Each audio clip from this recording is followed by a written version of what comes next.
再生水它依照目前的再生水发展条例来讲，它会有一个一定的水质标准的要求。那以我们今天看的永康厂来讲，主要是我们提供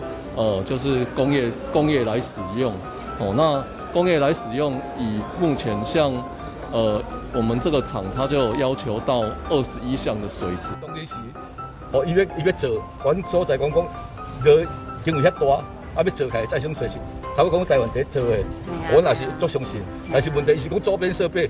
要阮搭下手好势。永康再生水未来可以提供1.5万吨的再生水之外，我们在106年的7月份也获行政院核定我们的安平再生水的推动计划。那这个安平再生水推动计划呢，有3.75万吨。那目前由我们水利局，那现在在那个规划跟那个发包施工中。那现在我们预计在明年111年先期，在10月份可以完成初期的1万吨的供水，到113年可以完成全期3.75万吨的一个供水量。那再加上我们的仁德水质中心，也未来会供清美公司这边大概有1万吨的一个再生水，所以从永康、安平再到仁德这3座污水厂大概可以提供到6.3万吨的一个再生水。掌握市政3分钟，台南进步向前冲。欢迎收看市政3分钟。台湾由于地理环境特殊，河川又短又急，储水不易，经常要面临水情严峻的难题。为了有效利用水资源，台南市政府与中央携手兴建永康、安平、仁德再生水厂，推动污水再生利用，可稳定供水到南科，降低产业与民生用水的竞争，来因应岛内的缺水危机。近期已经完工的永康再生水厂是全台首座可稳定供应高科技产业再生水源的公共民生污水处理厂，同时也是一座兼具环保、景观、生态、休憩及教育功能的水资源环境教育园区。接下来我们来听听韦哲市长怎么说吧。我想，永康再生水厂一方面来看这个进度，一方面也希望能够在这个现在的严重枯水期，能够提供至少是初级的再生水，能够提供给一般非饮用的民生使用。好，那这点我们是希望说能够有一个比较好的一个再生水厂。那估计现在在试运转期间，一天能够提供2500吨，好，然后接下来的目标是一天能够8000吨，好，那这个水质的部分现在还在做调控的动作，也就是说，将来如果调得比较好的话，那可以使用一个，甚至可以提供高科技厂，它的一个对水质的要求。那至少现在对于民生非饮用的民生用水，基本上是可以使用。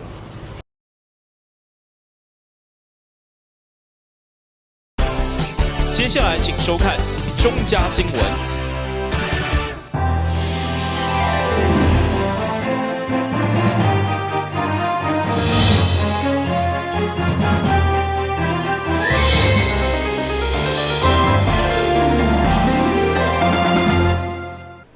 大家好，我是陈碧纯，欢迎收看中嘉台南地方新闻。下面有一连串的新闻报道，带大家做伙来关心。因为机场甲南山公墓的关系，长期影响南区的发展。宜园州内顶伫合并新家11栋内，就南区未来建设蓝图，甲市长来探讨，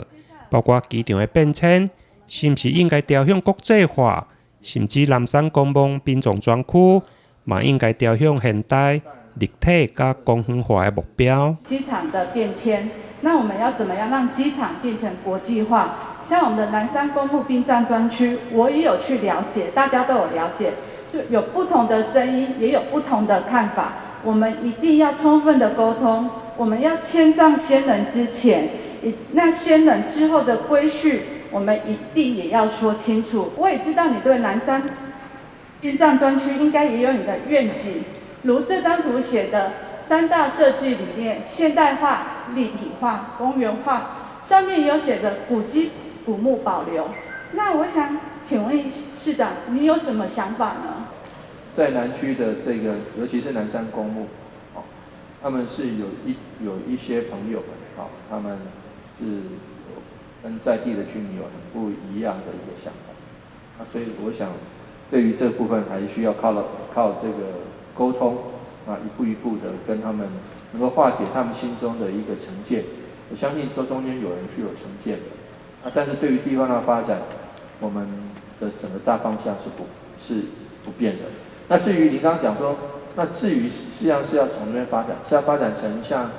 那个高雄或首尔，他们都有一个不同的 model 给我们看。所以说，我觉得这个部分是可以接受地方大家一起来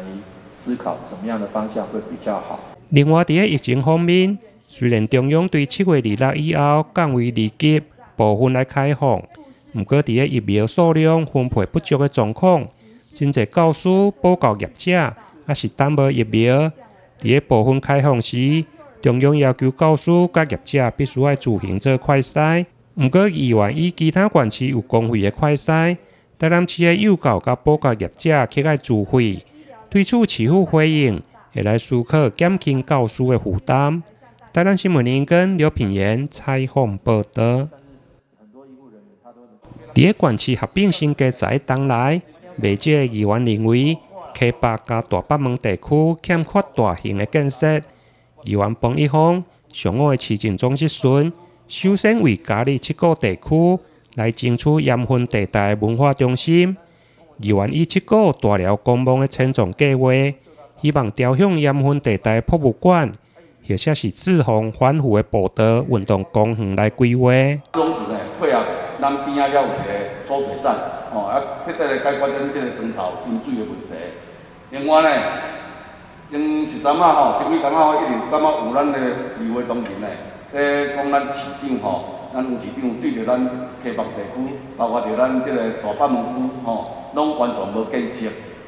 另外，迄搭遐嘛会当来做一个咱未来呢盐分地带的这个文化中心，当这是未来会当互咱做市长呢做一个这重大的政绩啦，对着北门区人应该一个回馈，因为选举的时阵一直咧讲伊北门区的主题，那么另外呢，伊北边会当呢结合7股，这个盐山是咱北门这样卡，这个看夕阳以色列盐分地带的什么特色景点，做一个打卡热点，这将来以后是咱市长一个重大的这个政绩啦。对此，市府民政局回应，目前迁葬的工程由区公所来办理，预计今年底就用来完成。至于大北门欠缺大型的建设，市长嘛回应，目前有几项案拢在进行中，甚至工程拢是上亿的经费。你头仔看的大寮公墓，还是讲其他的候选的位置咱要建立一个，咱要设置这个盐分地带文化中心。第三，咱嘉义即摆现主是有一个6里活动中心，咱即摆现主是搁要开源第2活动中心。第四，咱即摆有一个台湾的极西点的灯塔，咱即摆未来嘛希望讲，真正是地理位置最西边的本岛里面最西边的所在，咱要把迄个所在规划善行盐田迄边遐，会当另辟一个很重要的观光景点。第五，咱伫学甲的外环道路，咱搁要用一个地方的交通建设，要甲外环道路来做较完善。这拢是上亿以上的工程。另外，在县市合并后，邻里的诊病，原本市府讲会用个节省上亿的经费，不过诊病以后，邻里长的业务嘛对咧增加。对此，议员呼吁，希望会用个提升邻长的慰劳金，由原先的1单5000块，改为每个月500，总共嘛才增加1000。对此，市府回应会来看财源来按呢办法。台南新闻联跟刘品言采访报道。市议员蔡小薇伫咧市政质询中，针对降级来呼吁市府一定要有防报复性的旅游，除了提悬疫苗注射率以外，同时嘛对运动场馆、观光场所，佮有其他的公共空间，应该有更较明确的完整规范。一方面避免民众无清楚来受到处罚，另外一方面嘛，互防疫的效果来提升。另外，针对专案注射疫苗，议员希望市府会当赶紧来提悬台南市疫苗的覆盖率，同时嘛，互报告人员佮学校的代课老师疫苗注射会当赶紧来进行，降低恢复上课了后学生甲老师的互相感染风险。有关于教育产业，是不是教育局局长？咱的好朋友吼是补教业者啦吼，那现在渐渐的也要开放补习班的部分了。那伊嘛有听讲专讲吼，目前敢若咱台南市疫苗啊，搁咧争取当中，是不是局长来当说明一下即卖状况？是跟你做报告啦。其实我们所有的教育人员呐，那我们尽可能让他早一点施打，那么有抗体，尤其像幼儿园、安亲班啊，这个在暑假期间他们还是提供服务。所以，我们市长呢是优先就给他们这个调度了那个疫苗去进行施打。那他们7月10号都打完，那接下来呢就国小的部分，那么现在国小都打完了。那接着从26号我们有国高中。那最近也有人在讲说国高中好像怎么样不施打，其实我们真的是在跟卫生局这边呢市长支持之下，我们先做了一些调度。那现在接下来那国高中的疫苗其实正式还没有拨下来。那补习班当然也希望能够早一点施打，可是现在的确是也有一些调度额度上面的一个困难，所以我们也持续跟中央去做一些反应。即使地方如果没有子弹，我们的确也没有办法上战场，所以这个时候，当然我们市长也说，我们是不是想怎么样的办法，也可以让补教业者能够安心。另外，议员针对电子烟的相关规范嘛，提出来甲市府探讨。目前烟害防治法也是戒烟教育实施办法，拢还未针对电子烟来做出规范。最近5档内，国中甲高中的学生使用电子烟的人数增加54%。议员指出，学生买到电子烟的管道伤过方便，有部分的店甲营业登记项目甚至毋是分酒零售业，造成咧互相关单位咧稽查的时阵无方便。呼吁市府应该赶紧来定出自治条例，保护囡仔有一个健康成长的环境。高中生伫咧食电子烟的比例来讲吼，一定将近吼要增加到5万几个人，也是增长率吼高达54%啦。所以我今仔要来重视的是针对未满18岁啊来吸食，不管是遮纸烟还是这个电子烟的部分吼，咱是要安怎来甲管控啦吼。所以呢。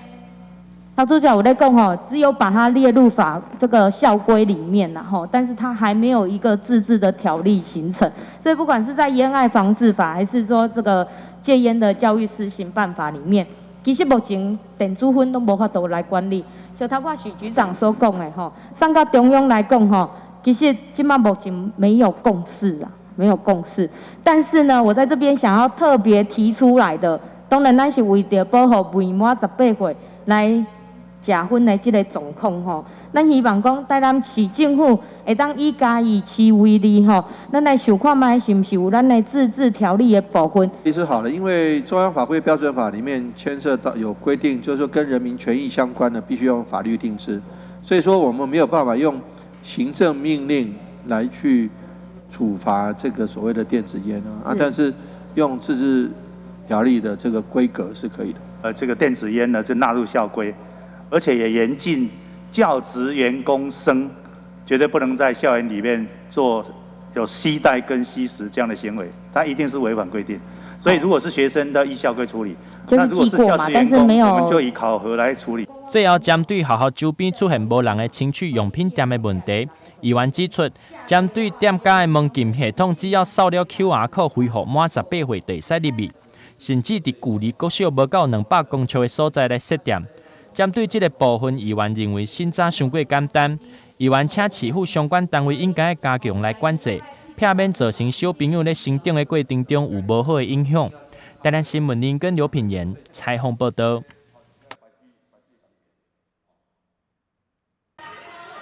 白河南天宫奔赴千岁，农历6月15圣诞千秋，搭上疫情3期境界，寺庙未解封。伫庙前的大马路搭起了超过30坪的布袋戏，庙方主委表示，冥冥之中神明家己拢有安排。丰收啦吼，小姐啦，7月20啦吼，中央下早时敲我讲会当演布袋戏啊了，我讲真诶嘛，伊讲真诶啊，我莫骗啊，伊讲袂啦，我讲哇，安尼拄好下府吼，奔赴千岁拄好，这个农历6月15圣诞千秋啦吼，我讲我紧转来甲奔赴跋杯甘汤啦，因为安那后壁缀2条风台啦。准做吼，政府讲吼，即摆暂时也有哦，为解封啦，会当演啦吼，但是风台对后壁来，你知影？结果吼，我赶紧甲转来甲丰富村的中道来甲烧香甲跋杯请示啊！我讲吼，来会当做就对，赶紧要来做布袋戏啦吼，人2个月拢无趁钱啊啦吼，结果3进杯啦 ，OK 啦 ，no problem 啦吼。除了上过2个风台甲风雨，就连未解封会当做戏，丰富千岁也伫几当前就已经指示会当放心请戏，才短几工就找来36坪布袋戏。1点钟内我就吼。招着30个人参加啦，啊，女4了，拢总36个啦，36场啦，今仔日30场，为13做到16安尼啦吼。南天宫趁着寺庙未解封，为丰富千岁做戏接受以外，也遵守防疫规定，量体温、实验制一项拢无少。防疫期间啦吼，咱就是吼爱配合政府的政策啦吼，阮外口吼拢做着吼社交距离。用酒甕，一个酒甕徛一个人啊吼，社交距离人是画红线，阮就用酒甕啊，啊外口用拢锁烂的啦吼，阮就是吼，就希望讲，咱这个疫情啦吼，佮经过这道阮丰富村者有够兴的啦，兴甲讲吼，这个已经吼3级偌久啊吼，佮来得及吼来庆祝伊的吼圣诞千秋啦吼。目前寺庙会当设戏抽成，但是办身袂当野糖啊、烟烤啊，南天宫也拢照做。搁伫戏棚头前扭起封锁线，防疫步步做好。而真侪戏团自疫情以来拢无戏通好搬，这回丰富千岁圣诞千秋，互戏团有工课通好做，也算是人情共喜。台南新闻张硕伟采访报道。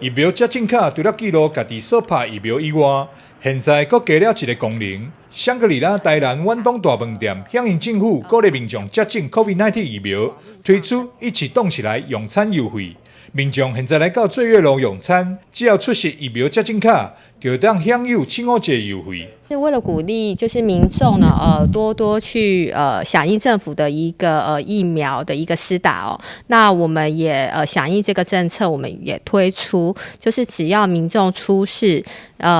疫苗接种卡的卡片，或者是说网络上登录的一个画面哦，那我们都可以让客人去用餐的一个7、5折的优惠。那这个部分的话，就是会在指定的日期哦，因为现在餐厅也因为疫情跟人流的一个管制，它的营业时间也会有所不一样。那也希望民众在来用餐之前多多利用预约。饭店推出用餐7五折的优惠，吸引消费者上门，但对着防疫相关的规定也袂凊彩，为消毒、实验制到梅花座 App 点菜、亚克力板等措施，就是要让消费者安心吃美食。让服务人叫我用 QR code 扫点餐，就是少接触，会让我觉得比较不会有那种就是风险吧。因为我自己这样我也比较方便，我可以自己看，比方说也跟朋友这样 share menu 这样，我还要跟他们看完再换我看这样。对，多一层接触，所以我觉得这样子我自己可以比较方便点餐，也可以看我自己想吃什么。防疫的部分呢，我们一定就是严格遵循的，就是政府的防疫指引哦。那就是在入口的时候，一定是要实行就是10连制，量体温，手部的酒精消毒。除此之外呢，在用餐室内的人数呢，就是含工作人员就是50个人为限，然后在桌间与桌间的距离是1.5公尺以上。以及采梅花座的一个方式，那在我们的桌上也会架设透明的隔板，然后预防飞沫的一个散播。那除此之外呢，在服务人员在上菜的部分，我们也很严谨的配上3罩1套，那就是戴上口罩、手套、防护面罩，那以及我们在上菜的时候呢，会用食物的隔板去做一个隔离。一起动起来用餐优惠时间，自即马开始一直到8月底为止。想要用7五折优惠享受美食的民众，爱会记得早上疫苗接种卡哦。台南新闻张硕伟采访报道。以严控分局为例，日前除了将帮派嫌犯逮捕，全力侦办组织犯罪以外，疫情期间也需要到夜市等林调聚集的所在，配合宣导防疫规定，拢是加重环境的勤务。为了消停加鼓励这群警察同仁，台南市校园关爱协会结合两化美食交流协会、泰式料理以及赤坎糖所共同关注的餐饮加碰饼破手礼。28号陆续交流分局相当澎湃。这次疫情呢，因为大家都辛苦，尤其是警察同仁是最辛苦的，都要跑在前线。刚好我们贵和泰式料理这个机会，表现自己的小小爱心，给他们警察同仁也感受到我们也有在支持他。我们赤坎堂之前都在捐赠那个捐血活动，那这次因为疫情的关系，我们跟着台北贾永杰去捐赠了10几个医护人员。那后来我们想说，那个警察同仁消防人员也是需要被关心的，所以我们这次来永康分局。会中分局长嘛代表以致敬感谢中，除了感谢所有企业的爱心餐点，互因充满元气，嘛强调疫情期间打击犯罪勤务无受影响，更是加强服务市民。跟民间的社团。他们连夜来到我们分局，为我们第一线的辛劳的防疫的警察同仁来打气。那虽然我们现在的这个防疫的这个警戒从3级已经慢慢降到2级了啊，针对各方面的防疫措施，我们从不来松懈。我们希望借由我们警察跟我们事务的相关单位的合力，来保护我们每一位台南市民有关这一次疫情的整个平安的度过。让这个有关这一次 COVID-19 的这个疫情，能够带给我们一个良好的经验，就是大家能够团结合心，我们齐心来抗毒，让这个疫情能够远离我们台南的境外。也正强调，虽然只是一份爱心餐点，不过却是对警察表达上大的支持加肯定，嘛期待社会早一天解封，恢复正常生活。电新闻军及采访报道。感谢你收看中嘉台南地方新闻，我是陈美纯，咱再会。